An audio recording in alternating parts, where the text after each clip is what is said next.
Suruh kan ini suruh ngobrol. Oke. Assalamualaikum warahmatullahi wabarakatuh. Waalaikumsalam. Salam sejahtera untuk kita semua. Apa kabar pemirsa UG TV dimanapun Anda berada? Pada kesempatan yang berbahagia ini kita ketemu kembali dengan saya Edi Prihantoro dalam program UG Talk. Dan tentunya tema yang kita usung ataupun kita pilih pada kesempatan kali ini adalah tema yang tentu sebagian besar masyarakat pasti mencari untuk saat ini, terutama masyarakat yang ada di kota-kota besar. Temanya adalah potensi wisata kebugaran di UG Technopark. Nah, pemirsa UTV, jika kita ada kata UG Technopark, tentunya kita bisa sampaikan terlebih dahulu bahwa UG Technopark adalah satu kawasan riset dan pengembangan yang dimiliki oleh Universitas Gunadarma. Ini ada di Cianjur, Jawa Barat. Dan pada UG Technopark ini kita memang mengembangkan banyak potensi wisata dan juga untuk implementasi berbagai riset yang ada di Universitas Gunadarma. Dan tema ini tentunya sesuai dengan apa yang saat ini banyak dicari oleh masyarakat Indonesia, masyarakat yang tinggal di kota besar, yang tentunya membutuhkan wisata kebugaran. Dan untuk membahas mengenai hal tersebut, sudah hadir bersama saya di studio. Yang pertama adalah Bapak Profesor Dr. Didin Mukodim MM. Beliau adalah Wakil Rektor 4 Bidang Kerjasama Universitas Gunadarma. Kita sapa terlebih dahulu. Assalamualaikum Prof. Waalaikumsalam. Sehat selalu ya Prof. Alhamdulillah. Sehat. Bahagia. Sehat dan bahagia selalu ya Prof. Itu bagian dari wisata kebugaran sebetulnya. Karena memberikan semangat untuk sehat itu kan bukan sesuatu yang mudah loh Pak Ari ya. Jelas itu. Dan narasumber yang kedua ini tidak kalah menariknya ini adalah Bapak Dr. Armaini Akirson, SEMM. Beliau adalah Kaprodi S1 Pariwisata Universitas Gunadarma. Assalamualaikum Pak. Waalaikumsalam, semangat. Oke. Luar biasa kalau sama Pak Ari ini selalu semangat ya pemirsa UTV ya. Baik, pemirsa UTV, kalau kita kembali ya bahwa sebelumnya barangkali bahwa program acara UG Talk ini kita siaran langsung dari UG Technopark. Ya, UG Technopark seperti tadi kami sampaikan bahwa UG Technopark adalah kawasan pengembangan Universitas Gunadarma. Dan pemirsa, tentunya kalau kita melihat fenomena wisata kebugaran tadi, bahwa ya mungkin dalam beberapa tahun terakhir ya, bahwa konsep wellness tourism atau wisata kebugaran itu berkembang sangat pesat ya. Tentunya tidak hanya di Indonesia, di beberapa negara, dan terutama bagi mereka yang tinggal di kota-kota besar. Ya, karena rutinitas yang sangat tinggi, ritme kerja yang sangat padat, tentunya hal ini menjadi penting sekali. Wisata saat ini tentunya banyak tujuan ya, antara lain untuk rekreasi, tetapi juga dengan harapan yang besar yaitu meningkatkan kualitas hidup melalui aktivitas yang mendukung kesehatan baik fisik, mental, ya dan juga emosional. Jadi ini yang dicari. Jadi tidak sekedar kita datang ke sebuah tempat wisata untuk melihat saja, tapi ada yang menyediakan kegiatan fisik, ya entah itu trekking, entah itu hiking dan lain sebagainya. Nah, tentunya kalau kita kaitkan dengan UG Technopark bahwa Indonesia tentunya punya potensi yang sangat besar ya, termasuk di dalamnya adalah UG Technopark ya, di dalamnya.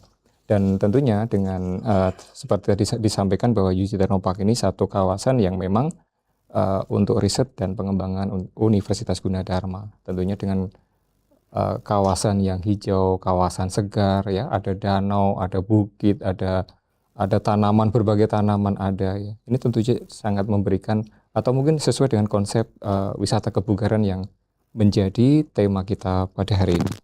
Baik, kita langsung ke Prof. Didin ya. Prof, kalau ditanyain apa yang melatar belakangi Universitas Gunadarma ini mengembangkan UG Technopark khususnya wisata kebugaran. Kalau kita kaitkan dengan tema ini kan tentang wisata kebugaran ya Prof. Ya. Nah ini kan secara khusus ada ini di Gunadarma, di UG Technopark ini. Ya. Silakan Baik. Prof. Assalamualaikum warahmatullahi wabarakatuh. Salam. Universitas Gunadarma tentunya berpikir untuk membangun kawasan Technopark tidak hanya untuk penelitian dan pengabdian masyarakat. Ada pengembangan-pengembangan lainnya, diantaranya adalah wisata kebugaran. Ya. Karena begitu luasnya kawasan Tanah Abang ini, seluas 63 hektar, harus kita adakan berbagai macam, bukan hanya tanaman, bukan hanya pohon-pohon, tapi juga fasilitas-fasilitas yang lain. Contohnya saja kalau seandainya selain daripada wisata kebugaran, saya sampaikan bahwa ada yang namanya pulau-pulau. Itu juga sebenarnya salah satu bentuk untuk kebugaran, Pak Edi. Trekking di sana cukup lumayan. Ya. Mengelilingi danau. Mengelilingi danau. Ya. Udaranya sejuk dan itu menambah sirkulasi pernapasan kita, di mana pada pagi hari itu menambah untuk oksigen kita semakin bergantian, semakin lebih baik lagi. Itu contoh. Untuk pulau, ada lagi labirin. Labirin juga cukup lumayan. Kalau seandainya kita mau kelilingi, ini salah satu bentuk kontribusi Gunadarma dalam membangun kebugaran. Kemudian yang lain, setiap staf Gunadarma itu sering sekali berkunjung ke Tenopak. Ya. Salah satu kegiatannya adalah dalam rangka penyusunan kurikulum, salah satunya. Ya. Nah, pagi hari dan segala macam itu kan mereka kosong. Mereka banyak sekali yang melakukan trekking, ngeliling kawasan Yuji Tenopak, dalam rangka mencari udara-udara segar. Ya. Dan kami juga memiliki arena untuk wisata kebugaran ini. Dan tentunya ini ada sesuatu yang perlu kita sampaikan kepada pemirsa bahwa kami ingin staf dosen Gunadarma, karyawan Gunadarma dalam keadaan sehat walafiat setiap ada kunjungan kemari. Ya, ini salah satu poin tersendiri Pak Edi untuk kegiatan-kegiatan. Mengapa latar belakangnya itu? Jadi tidak hanya soal pendidikan, pengajaran, penelitian, tapi juga memperhatikan bagaimana agar sivitas akademika ini sehat walafiat. Gitu Pak Edi. Baik, terima kasih Prof. Didin. Kita beralih ke Pak Ari nih. Ya. Pak Ari yang dari Prodi Pariwisata tentunya kan kalau bicara mengenai wellness tourism atau wisata kebugaran ini kan ya menjadi satu tren saat ini ya Pak Ari ya. Mungkin Pak Ari bisa menjelaskan sedikit apa sih yang dimaksud dengan wisata kebugaran itu? Wisata kebugaran itu jadi suatu aktivitas ya, aktivitas mereka. Jadi ada beberapa unsur sebenarnya kalau di dalam kebugaran. Di situ ada 3 S. Ada serenity, jadi kenyamanan.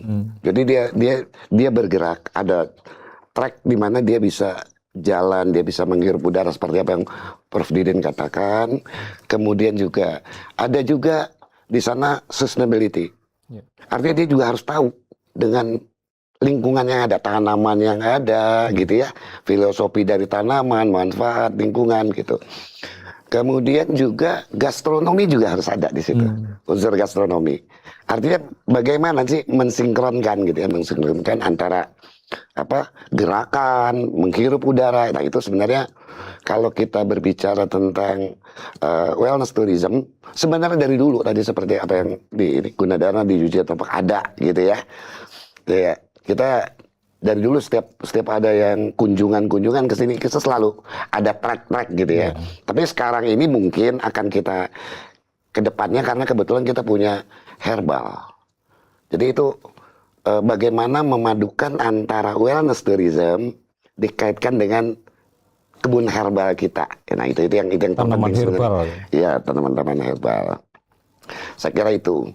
Nah, yang menariknya sebenarnya adalah bagaimana kita menggeser dari kebun herbal menjadi wellness tourism herbal. Itu yang sebenarnya yang terpenting di sana. Saya kira itu.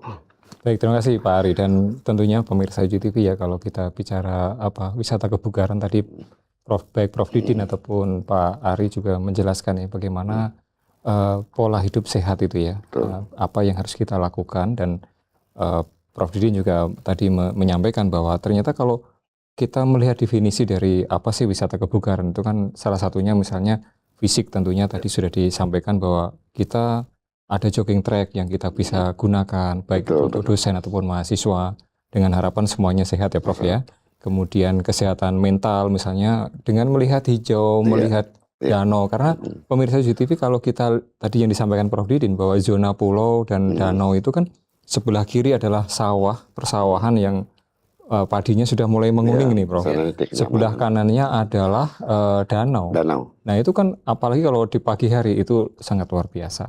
udara Dan nih. tentunya itu kalau kita bicara wisata mengurangi stres pasti betul sekali itu, pasti tercapai gitu ya Pak Ari. Ya. Serenity-nya ya, kenyamanan Iya, ya, betul. kenyamanan betul. Kemudian kualitas hidup misalnya, ya itu juga pasti akan tercapai. Termasuk juga misalnya hidup sehat, karena tadi Pak Ari juga menyampaikan ya bahwa ketika kita berada di Juji Tenopak kan di samping kita bisa bebas untuk beraktivitas, makanan yang disediakan apa saja Pak Ari? Coba. Makanan, Ya, Pak Ari bisa cerita nih di ya artinya makanan sehat Pak Ari. makanan di yang sini. sehat. Kemudian yang pertama tentunya kita makanan-makanan yang ada di itu, Rebusan, iya. rebusan, terutama Iya, rebusan memang hasil ya, Iya. hasil ya Itu kan hasil dari tanaman yang iya, ada di betul. Tenopak. Nah itu terutama memang yang kita konsumsi lah ya pada waktu di sini. Jadi pola makan, kemudian juga di samping itu tentunya apa yang kita makan sebagian besar produksi dari sinilah. Iya. Ya, Pak Ari, kalau kita kaitkan kembali ya bahwa ternyata konsep wisata saat ini gitu ya, itu kan mulai bergeser ya. Kalau dulu orang berwisata itu kan ya sekedar mencari hiburan saja, tetapi ternyata ada perubahan ini ya. Jadi berwisata itu untuk mencari pengalaman, memberikan manfaat untuk kesehatan. Ini rata-rata di semua destinasi wisata sudah menyediakan itu Pak Ari. Nah ini dari perspektif pariwisata bagaimana Pak Ari? ya. Jadi gini, memang ideal ya satu tempat wisata, ya, terutama untuk yang wellness tourism itu menyediakan ya kafe, ya kafe herbal, gitu loh, kafe herbal ya. Nah tentunya pendirian kafe herbal ini harus didukung oleh ya tadi ya kebun herbal gitu loh. Jadi wisatawan kalau mereka sudah berjalan, mereka bisa memetik ya. Iya. Memetik gitu, kemudian mereka meracik gitu. Ini sampai dengan mereka minum gitu. Dan pulangnya kalau bisa mereka membawa bekal gitu. Jadi ada yang membekas. Ya, jadi mereka ada pengalaman tersendiri di tempat itu. Jadi bukan hanya mereka trekking sehat saja, tapi juga ada workshop ya, ada pengalaman yang bisa dia ceritakan ke Dan dia orang bisa lakukan juga di rumah ya, Bisa. misalnya tanaman herbal di sini nanamnya seperti apa gitu kan. Apalagi kalau Pak Ari dari sini selalu dibawain cabai misalnya kan. Iya. Nah itu kan panen cabai ditanam di rumah nih. Nih walaupun saya punya pengalaman nggak bagus nih ya, dari sini bagus sampai rumah tinggal daunnya saja. Tapi jangan lupa mereka tuh kalau pada waktu mereka meracik apa-apa kadang-kadang mereka tuh kan punya itu konten, jadiin konten-konten mereka juga gitu loh. Ya dalam rangka mempublikasi Juji Tenopak gitu. Aktivitas mereka meracik gitu ya. Kemudian tracking mereka itu juga membantu kita dalam rangka tadi itu. Ya media sosial ya mempublikasinya. Prof Jin ini kan kalau kita kaitkan dengan kebetulan hari ini kan ada tamu dari PT Mekosin Indonesia ya. Artinya kan mereka produksi obat ya. Iya. Artinya kalau disesuai dikaitkan dengan Juji Tenopak ini kan kita punya lahan yang luas ya. Nah artinya kolaborasi antara Gunadarma dengan PT Mekosin ini kan sangat penting ya Prof ya. Baik untuk dosen ataupun mahasiswa. Ini mungkin boleh dijelaskan sedikit Prof? Ya, baik Pak Edi. Kerjasama dengan Mekosin ini luar biasa. Karena Mekosin ini kan sebenarnya hilirisasi dari produk yang ada kita miliki. Namun demikian kita selalu mengatakan bahwa produk itu harus berkelanjutan, continue. Sehingga apabila bahan mentahnya itu juga sulit, ini juga akan menyebabkan produknya akan terganggu. Ya. Sehingga kerjasama ini bisa mengakibatkan antara Mekosin dengan Gunadarma saling sinergi. Menutupi apa-apa yang ini, sehingga dengan bantuan teknologi, mudah-mudahan bahan baku ini dapat tersedia dengan baik-baik. Karena biasanya masalahnya itu ada yang bicara tentang kawasan, daerahnya yang itu, kemudian juga ada juga iklim dan segala macam pun yang menyebabkan bahan baku ini terkendala untuk ini. Nah, Gunadarma mencoba menjembatani, membantu Mekosin untuk pengadaan di bidang IT. Sehingga apabila dilakukan barangkali di greenhouse barangkali, sehingga bisa tidak hanya satu lantai barangkali Pak Edi, bisa bertumpuk, sehingga nanti kondisinya tetap continue. Karena Kalau seandainya hujan terus juga bermasalah, kalau seandainya kering juga sama bermasalah. Nah, itu yang pertama. Yang kedua, kerjasama ini juga untuk magang mahasiswa. Sehingga magang mahasiswa ini penting karena pengalaman yang paling baik adalah magang mahasiswa itu. Dia langsung terjun kepada perusahaan-perusahaan ini. Dan salah satu hal yang paling penting dulunya adalah sama dengan semacam kampus merdeka gitu ya. Itu juga memberikan kesempatan kepada para mahasiswa. Kemudian para dosennya bagaimana? Bisa melakukan penelitian bareng. Ya, penelitian bareng. Ini salah satu bentuk sinergi agar antara perusahaan dengan dunia perguruan tinggi adalah link yang cukup bagus. Ya, tidak hanya teori tapi juga sampai dengan praktek. Apalagi namanya farmasi gitu, arsitek, itu kan harus implementasi. Tidak hanya kita menghafalkan teori. Namun demikian, ini salah satu penjajakan yang luar biasa Mikosin untuk bisa datang ke Tenopak. Mudah-mudahan nanti lain kali staf Gunadarma bisa datang ke Mikosin untuk melihat bagaimana kondisi lapangan, kondisi pabrik yang ada di sana, sehingga kita memberikan gambaran yang baik untuk para calon-calon yang magang ataupun mahasiswa yang akan membuat skripsi untuk bisa melakukan kerjasama dengan PT Mikosin ini. Ya, karena kan menurut kami kan kehadiran akademisi di industri juga penting ya Prof ya. Karena kan mereka juga pasti membutuhkan hasil riset-riset kita untuk dikembangkan di industri gitu. Ya, itu link and match gitu. Betul Prof. Baik, kita jeda sejenak Prof karena masih banyak sebetulnya informasi yang akan disampaikan oleh kedua narasumber. Namun kita rehat sejenak, kita ikuti beberapa informasi berikut ini.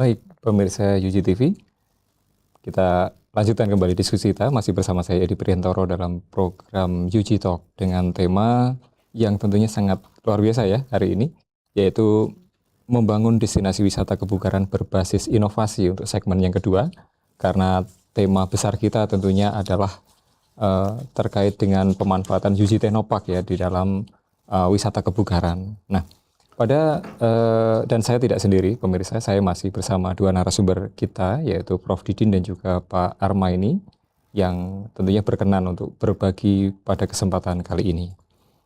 Kita langsung saja untuk melanjutkan diskusi kita. Pada segmen 1 tadi kita sudah berbincang terkait dengan apa sih wisata kebugaran itu, dan wisata kebugaran di UG Technopark itu seperti apa.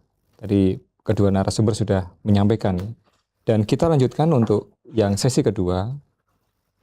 Kita ke Prof. Didin.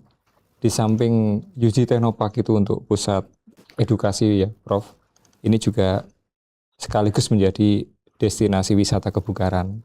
Baik itu tidak hanya untuk dosen dan mahasiswa ya Prof, karena tamu-tamu yang datang ke UG Technopark ini juga tidak kalah penting, dari level menteri sampai pada anak-anak SMA ini juga datang ke sini untuk mendapatkan banyak manfaat dari keberadaan UG Technopark. Silakan Prof. Baik, para pemirsa UG TV yang saya hormati, baru saja sekitar tanggal 12 sampai dengan 14 Juni yang lalu, Technopark dipakai untuk Kongres dan Seminar Nasional API, Asosiasi Profesor Indonesia. Itu menandakan bahwa bukan hanya kalangan masyarakat, tapi kalangan cendekiawan ingin berkumpul di Technopark. Karena begitu luas, begitu nyaman, dan begitu enjoy pada saat pagi hari bangun, keliling itu luar biasa. Ya, itu contoh saja. Salah satunya adalah API. Kemudian juga banyak sekali yang namanya perguruan tinggi negeri, perguruan tinggi swasta ingin berkunjung ke sini. Dan itu sudah banyak dilakukan. Ya. Kemudian dari level pemerintahan tidak hanya Kementerian Ristek-Dikti, tapi juga kemampuan dari kementerian-kementerian yang lain untuk mencoba mengunjungi ya kawasan UJ Tenopak ini.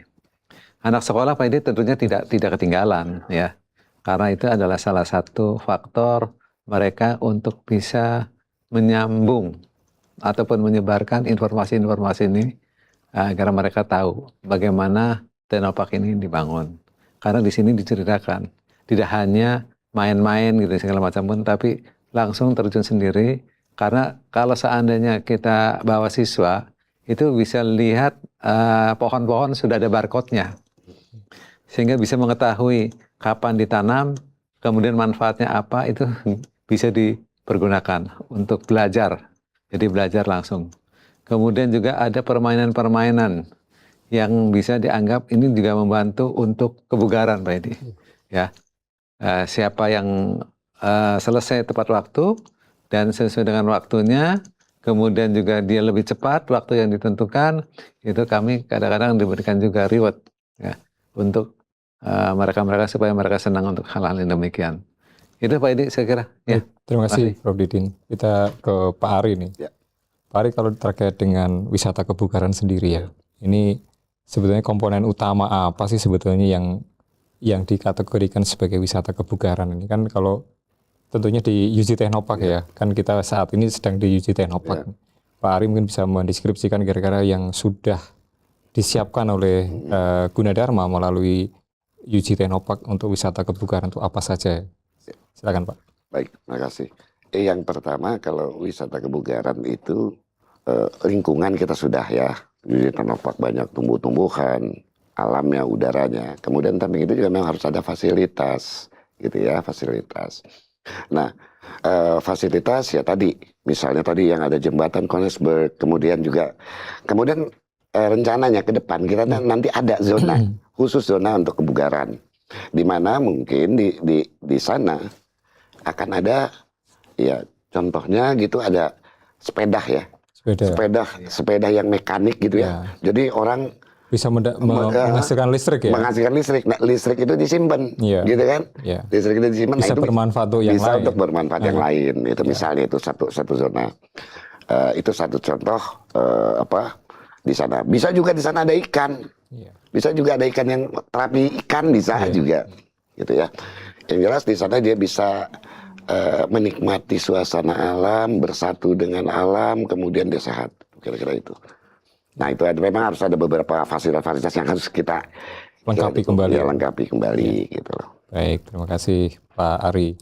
Kembali ke Prof. Didin nih Prof. Kalau kita lihat bahwa UJ Tenopak ini untuk riset dan pengembangan ya, dan juga kolaborasi dengan berbagai pihak gitu Prof.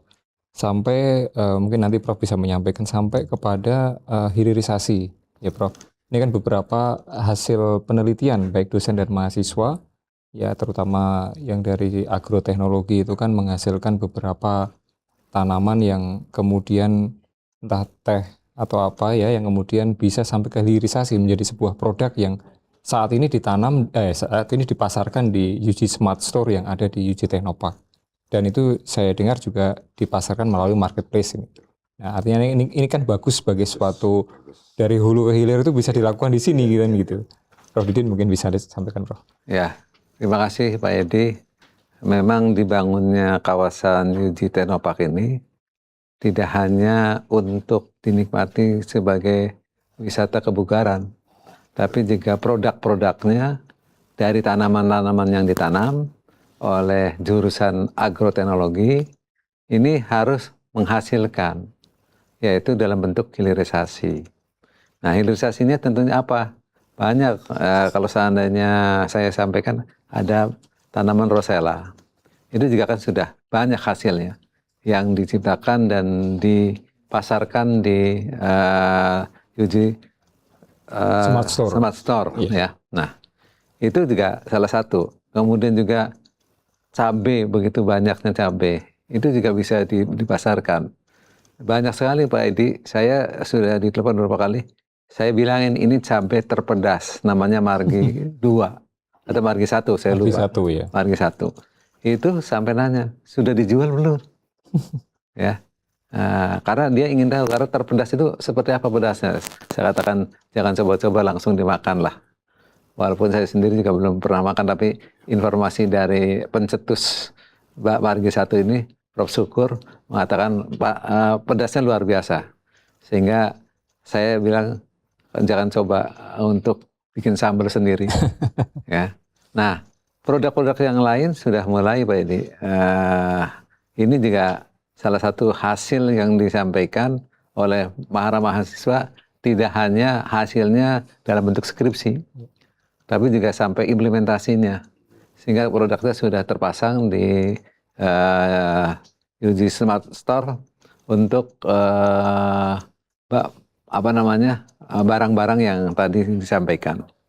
Kemudian yang berikutnya yang perlu saya sampaikan bahwa Gunadarma ini sebenarnya tidak hanya masalah hilirisasi saja, tapi juga belajar bagaimana marketingnya Pak Edi. Yeah. Peran marketing ini penting karena mereka biasanya produknya muncul, tapi kemudian begitu tinggal mau memasarkan agak susah.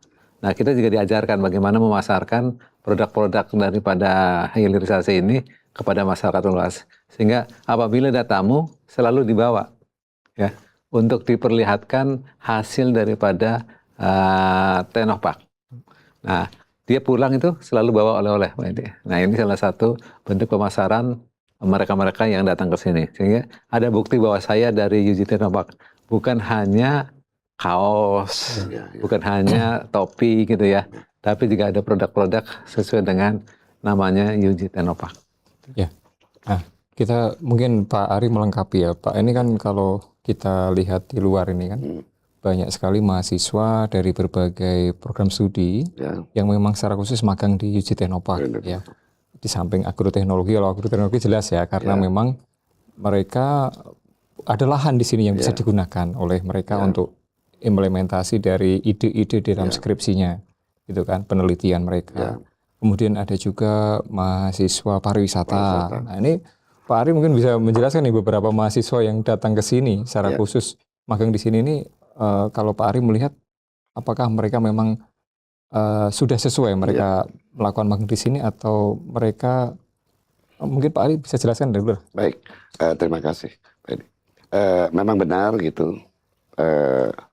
Beberapa tahun yang lalu itu mahasiswa pariwisata itu magang di sini selama 6 bulan, gitu ya, 6 bulan. Jadi selama 6 bulan apa yang mereka kerjakan gitu ya? Ya tentunya yang terpenting adalah hospitality, ya. Artinya glamping, ruangan, public area gitu kan, itu harus kemudian sampai dengan tadi ruang makan gitu ya. Itu adalah tanggung jawabnya. Kemudian bagaimana keterkaitan prodinya gitu, dosen-dosennya. Ya kadang-kadang mereka di sini, betul. Begitu ada permasalahan di lapangan, itu via online, ya video call gitu ya, minta arahan gitu. Jadi tidak, takutnya mereka kan, kita dosen walaupun kita ada di Depok, kita memberikan arahan. Oh itu masalahnya, coba penanganannya seperti ini gitu ya. Nah jadi sangat banyak manfaat yang mereka rasakan, terutama karena memang di sini ya mereka harus, yang pertama mereka harus benar-benar belajar mandiri karena cukup jauh dari Depok ya. Yang kedua di sini benar-benar ya mereka merintis, memang belum ada gitu ya. Yang dari pariwisata sebelumnya belum ada karena kami baru gitu kan. Mereka belajar gitu. Kemudian apa outputnya? Outputnya adalah kita wajibkan membuat SOP. SOP bagaimana hospitality kalau glamping, public area gitu ya, dan seterusnya. Itu SOP itu harus ada. Itu yang pertama. Yang kedua, bahkan ada mahasiswa kita juga gitu ya, yang sudah selesai gitu magang masa 6 bulan, masih terus nambah gitu kan. Nah, berarti merasa nyaman. Nyaman gitu kan. Setelah kita coba telusuri kenapa gitu kan, ternyata ya tadi memang perlu ada kolaborasi pariwisata, kolaborasi dari beberapa prodi yang lain. Misalnya untuk produk ya. Nah jadi produk misalnya dari agroteknologi untuk bahan bakunya, ya, bahan bakunya kemudian dari farmasi gimana mengolahnya jadi produk yang bisa dia jual. Kemudian dari farmasi gimana daya tahan dan seterusnya. Yang hasilnya itu dijual ya, dia atau ditampilkan di UG Smart Store. Store. Jadi yang saya lihat itu yang saya rasakan dan bahkan sampai dengan saat ini masih ada, Mas Warisan, yang bergabung, yang bahkan menjadi staff, karena mungkin karena nyaman ya. Nah, baik Pak Arya, sebagai informasi pemirsa UTV ya, apa yang disampaikan Pak Dr. Arma ini tadi sebagai Ketua Program Studi Pariwisata gitu kan, tentunya memang ada kewajiban magang bagi lulusan di UG Teknopark ini, karena sebagai informasi kita punya beberapa glamping ya, sampai kurang lebih ada 100 bed lah yang dapat ditampung di UG Teknopark ini, sehingga ini adalah kesempatan mahasiswa untuk mempraktekkan apa yang mereka pelajari secara teori di kampus, kemudian dipraktekkan di sini, ya, sehingga dengan tanggung jawab langsung gitu ya. Dan ini sebetulnya untuk menyiapkan mereka sebelum mereka benar-benar hadir di industri atau datang ke industri itu, mereka sudah siap semuanya, baik secara teori ataupun secara praktek mereka sudah lengkap gitu ya, Pak Ari ya.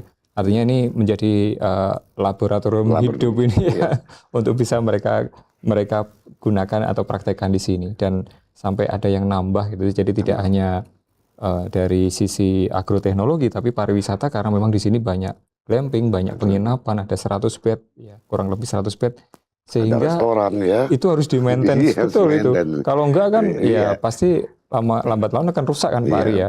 Ini penting sekali kehadiran mahasiswa pariwisata di sini. Betul. Baik, kita beralih ke Prof. Didin. Prof, kalau terkait dengan sinergitas antara Gunadarma dengan masyarakat, dengan industri gitu kan, yang sekitar UG Teknopark ini kan penting ya, untuk dengan keberadaan UG Teknopark ini apa yang bisa dimanfaatkan oleh masyarakat ataupun pemerintah Cianjur barangkali dengan keberadaan UG Teknopark dan juga tentunya Gunadarma sendiri. Ya, terima kasih Pak Edi. Kita tahu bahwa UG Teknopark ini kan luasnya 63 hektar. Dan salah satu hal yang paling penting adalah melibatkan masyarakat, ya, sehingga dia merasa memiliki adanya UG Teknopark ini, ya. Jadi kita melibatkan semua hal, termasuk masyarakat sekitar ini.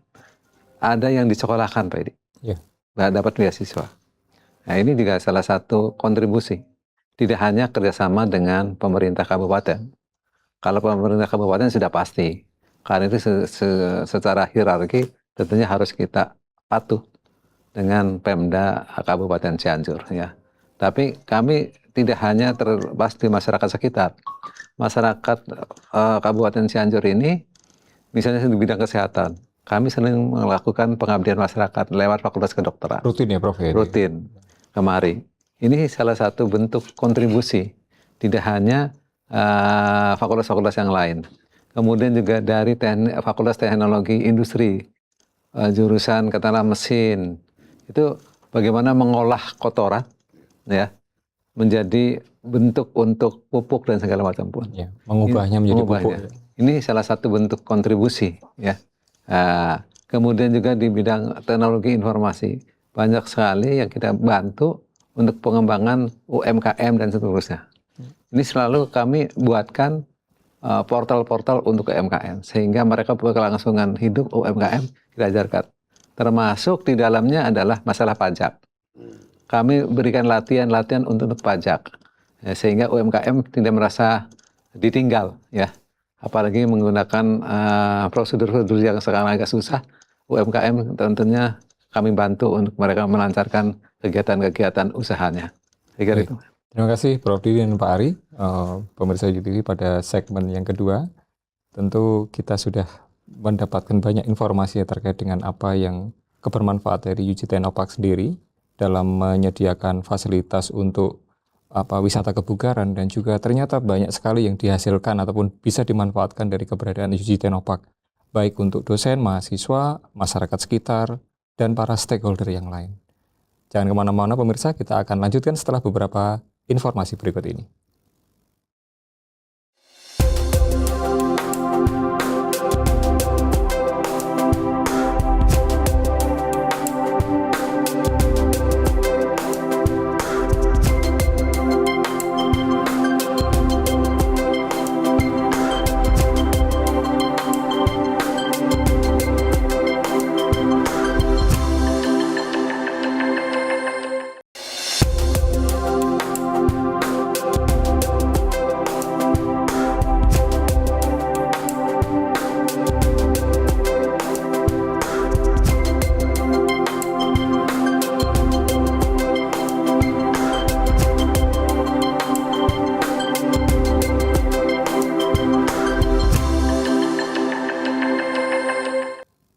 Baik, pemirsa UTV masih bersama saya di Priantoro dalam program UG Talk.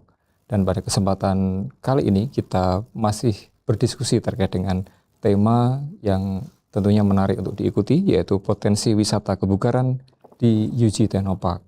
Ya, artinya apa yang dilakukan atau beberapa hal apa yang dilakukan di UG Technopark, termasuk juga salah satunya adalah wisata kebugaran. Dan pada segmen yang ketiga ini kita akan berbincang masa depan wisata kebugaran di Indonesia, khususnya penggunaan fasilitas yang ada di UG Technopark. Dan saya masih bersama dua narasumber yang luar biasa, Prof. Didin dan juga Pak Dr. Armaini, yang berkenan diskusi terkait dengan wisata kebugaran, terutama di UG Technopark. Kenapa? Karena kita saat ini sedang berada di UG Technopark.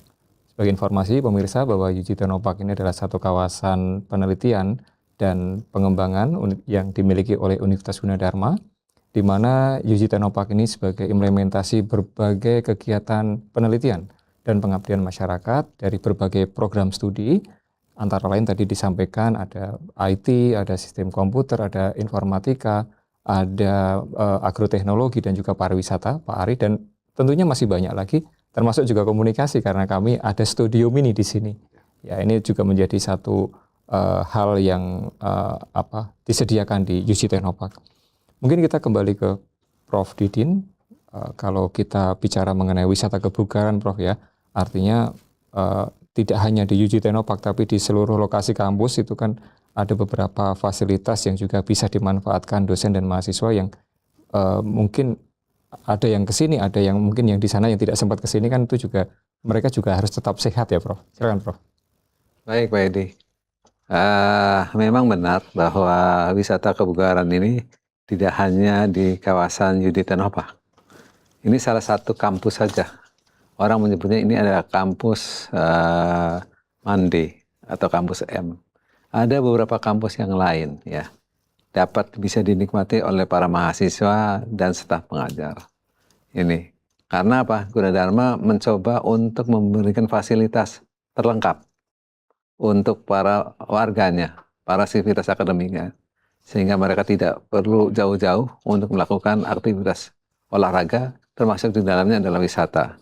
Karena dengan wisata kebugaran ini mereka akan semakin happy, semakin bahagia, ya, karena muncul sesuatu yang kira-kira mereka dalami untuk bisa melangsungkan pekerjaan besok harinya ataupun minggu berikutnya. Karena kegiatannya biasanya dilakukan pada pagi hari, kalau di kawasan Technopark ini, mungkin di kampus-kampus lain setelah pulang kantor, kami adakan olahraga dan seterusnya. Ada trekking juga, ya. Ada trekking juga, silakan dimanfaatkan. Apalagi di kampus H itu, sekelilingnya itu dibatasi oleh Kali Ciliwung, sehingga segar luar biasa. Ya, itu contoh saja, salah satu contoh. Nah, tentunya kami berharap agar adanya wisata kebugaran ini dapat dimanfaatkan, ya, semaksimal mungkin, ya, karena membangunnya tidak mudah, Pak Edi. Ya, membangun kawasan ini tidak mudah, kemudian juga tidak murah, sehingga semakin kita bangun, semakin ada keinginan sendiri. Jadi kalau seandainya ada tamu yang sudah pernah kemari, itu nanya kapan lagi saya diberi kesempatan. Iya. Gitu ya, pengen lagi gitu. Jadi kadang-kadang juga kita memberikan jawabannya agak susah gitu ya. Namun demikian itulah kondisi yang ada sampai saat ini. Alhamdulillah bahwa UG Technopark salah satu bentuk pengabdian, kontribusi bagi Gunadarma untuk menyongsong, memberi kesempatan kepada masyarakat luas bagaimana membangun kawasan Technopark. Karena belum ada Pak di kawasan-kawasan yang lain yang dibangun semacam di Kecamatan Mande ini, ya. Karena yang lain-lain itu biasanya ada kerjasama dengan masyarakat, ya. Jadi masyarakat suruh melakukan aktivitas di kawasan Technopark gitu ya. Kemudian juga barangkali semacam bagi hasil dan seterusnya. Nah, kalau Gunadarma ini benar-benar free. Namun demikian sampai saat ini kawasan Technopark belum terbuka untuk umum. Karena banyak juga yang nanya, bisa nggak kalau seandainya hari Minggu saya berkunjung ke Technopark? Ini juga belum terpenuhi untuk masyarakat yang kira-kira ingin berkunjung ke Tenopak. Kemudian yang terakhir yang ingin saya sampaikan bahwa kami tahu bahwa kawasan Tenopak ini kan harus dikerjakan secara kontinu, pelan-pelan. Sehingga bentuk hasilnya semacam sekarang dan nanti untuk berikutnya harus kita gaungkan lagi. Kira-kira apa saja yang kira-kira dapat dipergunakan masyarakat agar masyarakat bertambah lama lagi begitu ya untuk berkontribusi untuk masa-masa yang akan datang. Saya kira itu ini. Baik, terima kasih Prof. Didin ya. Saya sepakat ya karena memang ada beberapa kampus ataupun barangkali desa wisata ini pernah saya temukan bahwa desa wisata itu ternyata ada juga yang menyewa ke desa itu. Jadi pengelolanya bukan dari desa tapi bagian dari masyarakat desa yang menyediakan itu. Nah kalau Gunadarma kan memang betul-betul ini punya Gunadarma sendiri dan bisa dimanfaatkan seutuhnya untuk Universitas Gunadarma ya untuk riset dan pengembangan. Nah kita beralih ke Pak Ari nih. Pak Ari yang Kaprodi S1 pariwisata. Kalau melihat ke depan Pak, kira-kira dengan melihat diskusi kita hari ini ya terkait dengan wisata kebugaran nih, kompetensi apa yang harus disiapkan untuk mahasiswa pariwisata untuk dapat masuk ataupun bisa banyak berkiprah di dalam pelaksanaan wisata kebugaran di nanti, Pak. Silakan, Pak. Baik. Jadi kalau saya gini Pak Edi, terima kasih. Jadi prospek wisata kebugaran ini sangat baik sekali. Ya. Artinya apa? Sekarang kita harus melihat bahwa trennya itu sekarang sudah bergeser. Ya, tidak lagi tradisional gitu ya. Contoh-contohnya sekarang misalnya, mohon maaf ya, Gen Z itu sekarang tuh untuk minuman apa mereka, misalnya kalau minum jamu gitu, susah itu, kesannya pahit ya, pahit dan sebagainya. Sehingga ini perlu pembelajaran gitu ya, pembelajaran gitu. Bagaimana Gen Z itu mau gitu ya, karena ya tadi jamu kalau misalnya gitu wisata kebugaran itu harus diiringi juga dengan asupan gitu ya, asupan. Jadi, nah kalau kita coba kaitkan dengan UG Tenopak, kemudian dengan prospek yang akan datang, saya kira pertama kita di UG Tenopak kita sudah punya tracknya, gitu ya. Berapa? Karena supaya mereka betah harus banyak aktivitas, ya, tidak hanya track gitu kan, aktivitas. Jadi di sisi yang lain kita sudah punya kebun herbal. Saya kira tuh kedepannya kita memang perlu tuh kafe herbal. Kafe herbal. Ya. Jadi kalau misalnya dalam bayangan saya nih, kalau misalnya ada tamu yang datang, apakah itu dosen atau mahasiswa atau siswa SMA, pertama itu misalnya mereka welcome drink, ya.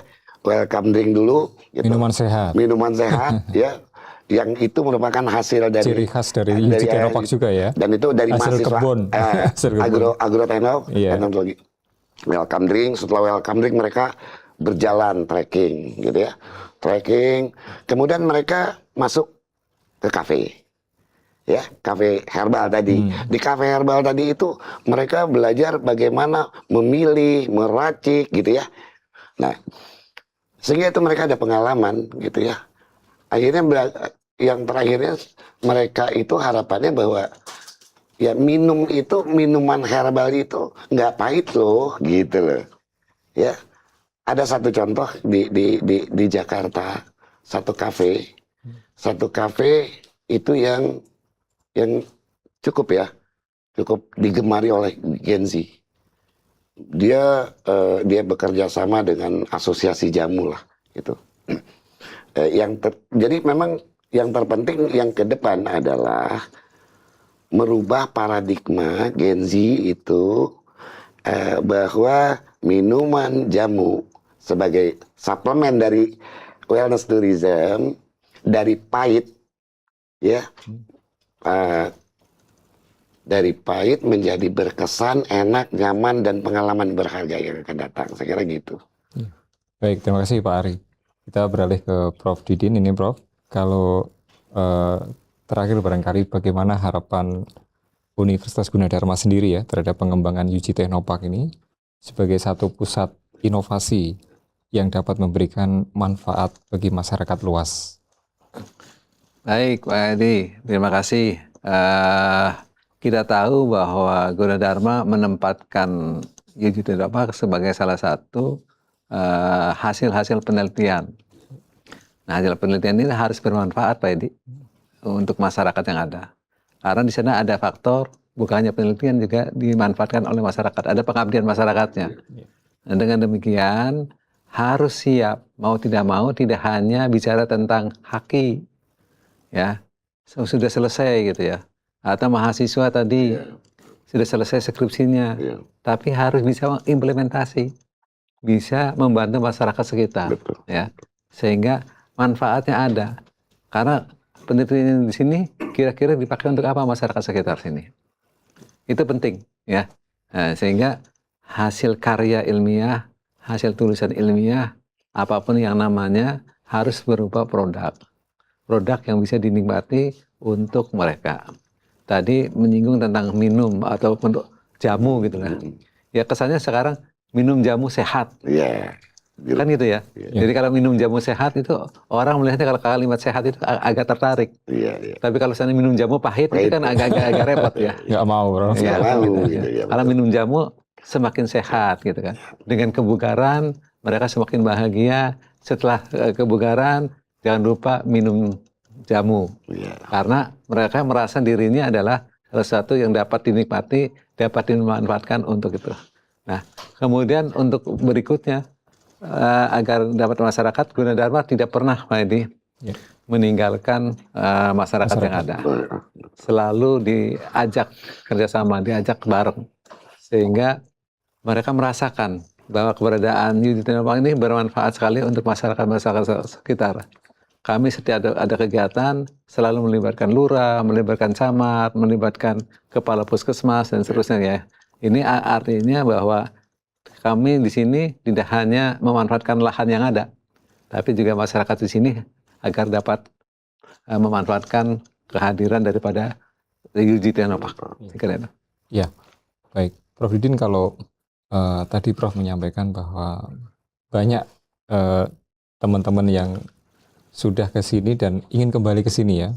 Ini saya pesan ke guru-guru barangkali yang pernah datang ke sini, siswa yang pernah datang ke sini pasti menerima manfaat dari itu ya. Karena mereka kan melihat, mencoba edukasi melalui tanaman langka di sini kan dikembangkan. Betul, gitu. betul. Nah, itu kan mereka bisa melihat langsung gitu kan.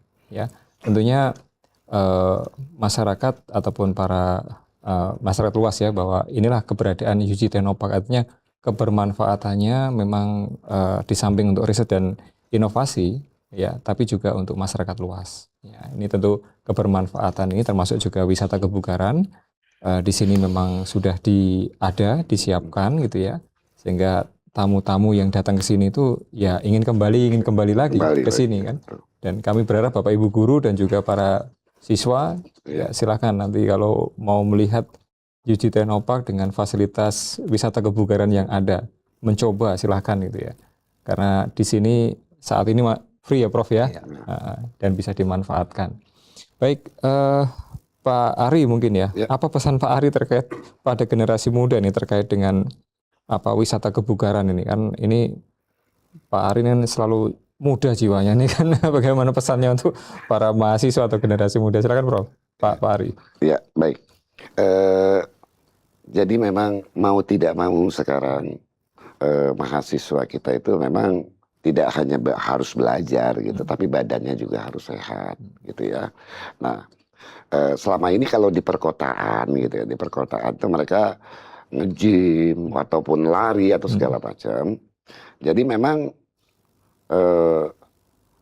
yang paling murah untuk generasi muda adalah lari gitu ya, trekking, lari ataupun berjalan. Gratis itu. Ya, itu gratis gitu ya. Ya, dan itu bisa di mana saja gitu loh. Dan ini menjadi eranya memang seperti itu. Memang seperti karena saya perhatikan misalnya Minggu ya, itu kan di mana-mana ada jalan sehat ya. Itu tidak hanya di Jakarta ya, mungkin di beberapa daerah di Indonesia semua juga sama. Ya, karena itu Car Free Day ya, itu karena mereka sadar hidup sehat kan, Pak. Gitu. Baik, terakhir mungkin barangkali Prof Didin closing statement Prof terkait dengan wisata kebugaran di UJ Technopark Prof. Baik, para pemirsa Juju TV yang saya hormati, tentunya kita berharap semuanya dalam keadaan sehat, Amin. namun tetap dijaga kondisi yang saat ini.